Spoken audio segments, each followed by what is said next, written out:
you think of the word behavior analysis, what comes to mind? I'm going to take a guess and say Criminal Minds, Mindhunter, X-Files.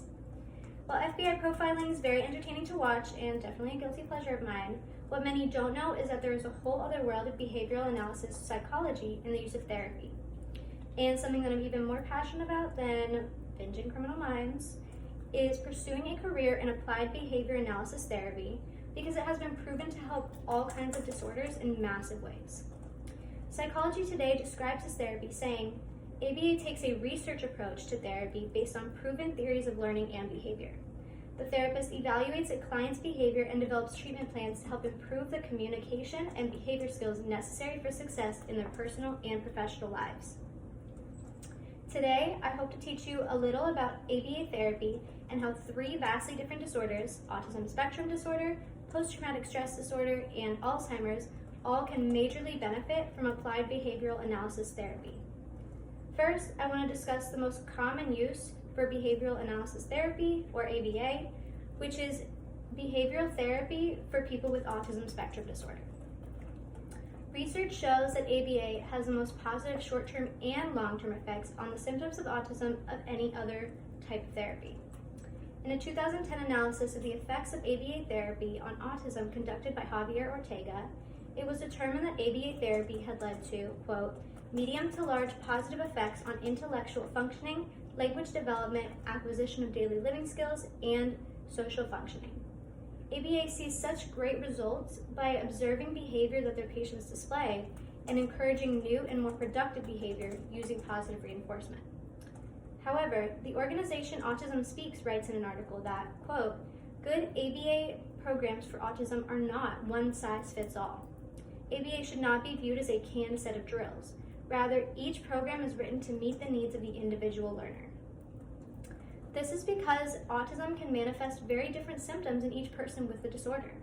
Therefore, the therapy for this disorder must be just as unique as the person it serves. ABA is useful for much more than just autism, however, and next we will discuss how post-traumatic stress disorder can be treated with these same principles and methods, despite their vastly different symptoms. ABA has been found to provide long-term positive benefits to people suffering from PTSD, as it can be used to overcome the emotional responses that occur when a person with PTSD experiences a trigger. The therapy focuses on not letting trauma hold the individual back from enjoying their lives and helping them to better cope with their triggers and therefore lose the need to avoid them. An article by appliedbehavioranalysisedu.org explains that applied behavior analysts help individuals with PTSD become active in their lives again, either by restarting activities or finding new, meaningful activities.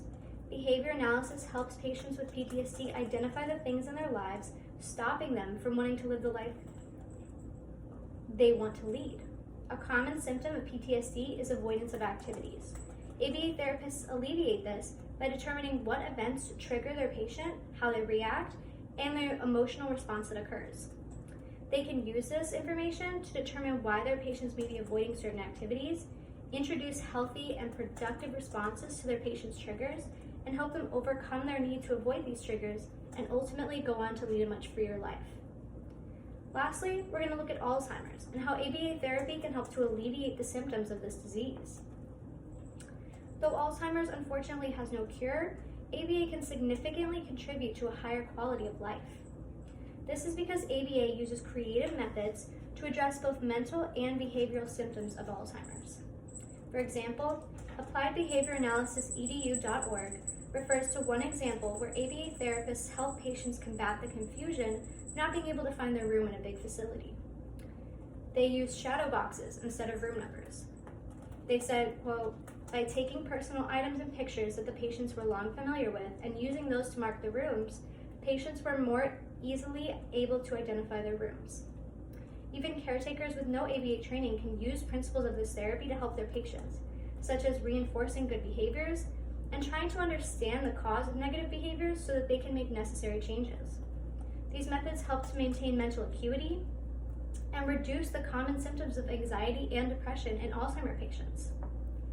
I hope that through learning about how ABA is used in the treatment of autism spectrum disorder, post-traumatic stress disorder, and Alzheimer's, this information introduced you to how multifaceted and interesting this therapy is. Thank you so much for your time.